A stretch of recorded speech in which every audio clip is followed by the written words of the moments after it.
Next topic is learning. Learning in behavior management.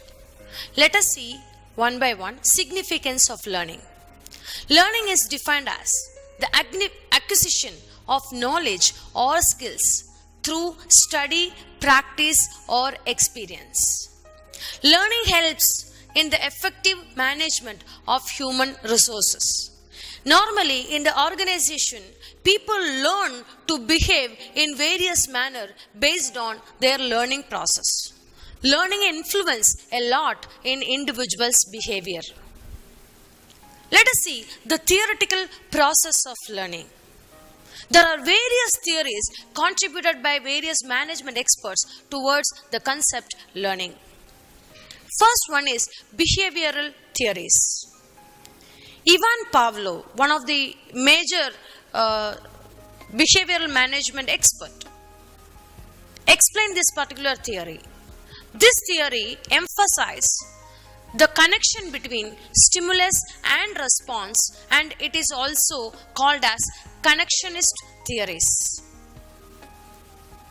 The stimulus response, it is also called as SR connection, deals with the classical or respondent conditioning, while response versus stimulus connection deals with instrumental or operant conditioning. Classical conditioning theory given by Ivan Pavlov explained with an experiment with the dog. It is defined as a process which formerly neutral stimulus, when paired with an unconditioned stimulus, becomes conditioned stimulus that elicits a conditioned response. Ivan Pavlov explained this in various categories. The first one is before conditioning. The dog has been given particular food. The dog started salivating. Later, there was a ringing of a fork. It is called as before conditioning. It is a neutral stimulus. When the neutral stimulus is being given, dog didn't respond. No conditioned response. Next is during the particular process, during the particular conditioning process, ringing of the fork happened. Subsequently, the food has been given to the dog. The dog started salivating. It was also unconditioned response. This particular process continued for a period of time.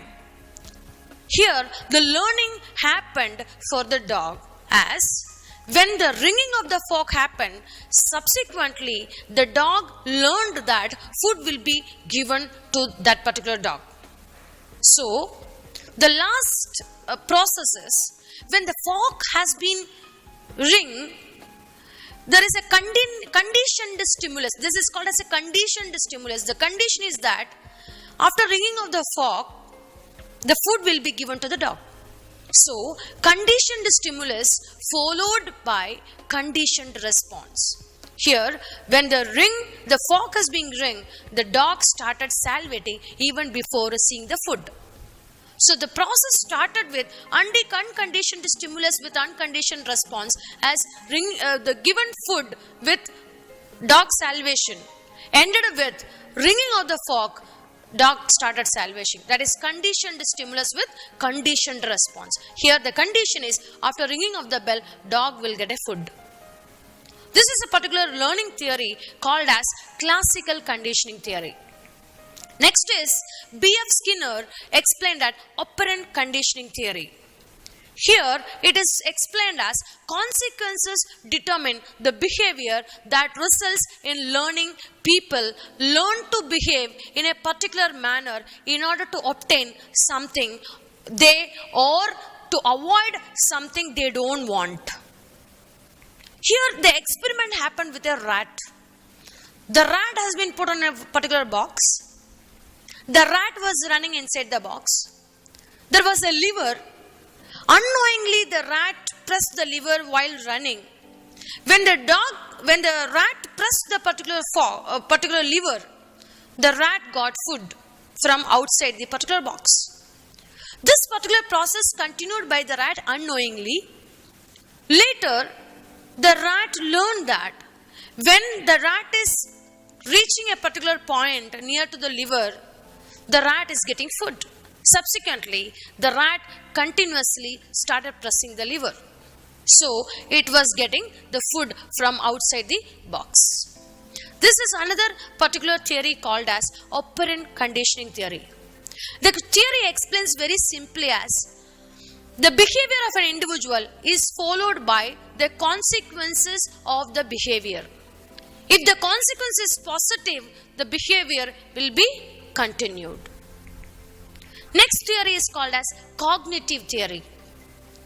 Edward Tolman stated that cognitive learning consists of a relationship between cognitive environment clues and expectations.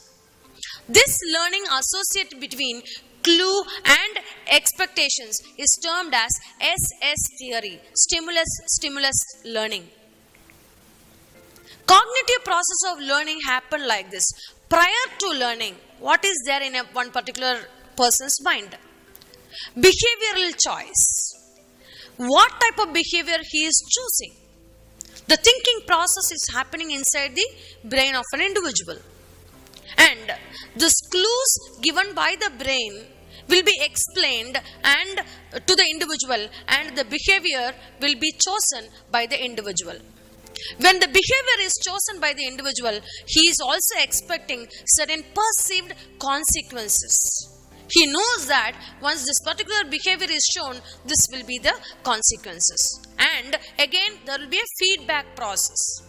Based on the actual consequences, feedback will be given. This feedback given to the person will be stored in the memory, can be utilized for next particular behavioral process. Next, the cognitive theory itself explains people draw on their experiences and use past learning as basis for the present behavior. Because the feedback is given, so the feedback becomes the knowledge for future learning or future behavior. Experiences represent pursued knowledge or cognitions. People make choices about their behavior. The employee recognize the consequences of their choices also. These are all the important points in cognitive theory. Cognitive theory also explained with various experiments like animals like rats and other things. Clues will be getting by the rat to exit from one particular area to other area. One, he is identifying this particular clues. Next, this learning will be taken into next actions, or the behavior will be followed by based on the learning in the past experiences. Next theory is called as social learning theory. Social learning theory can take place through various or modeling and self-control processes. It is also called as vicarious learning model. It is also done through modeling process and self-efficacy. Modeling process is one of the important learning theory, like Albert Bandura hypothesizes that people could learn for others, that such learning took place in two particular steps. Through observation, a person acquires a mental picture of the particular act carried out by someone else and its consequences. Then the particular person enacts the acquired image. It is divided into two particular stages. First stage, the individual observes what the other person is doing. One of the classical examples for this particular theory is how we imitate the actors, how we imitate the other various eminent personalities. We see them, we observe them, this is how they behave, and what is the consequences. Simultaneously, after the observation, we try to enact the same kind of behavior and we expect the consequences also. This is called as social learning theory.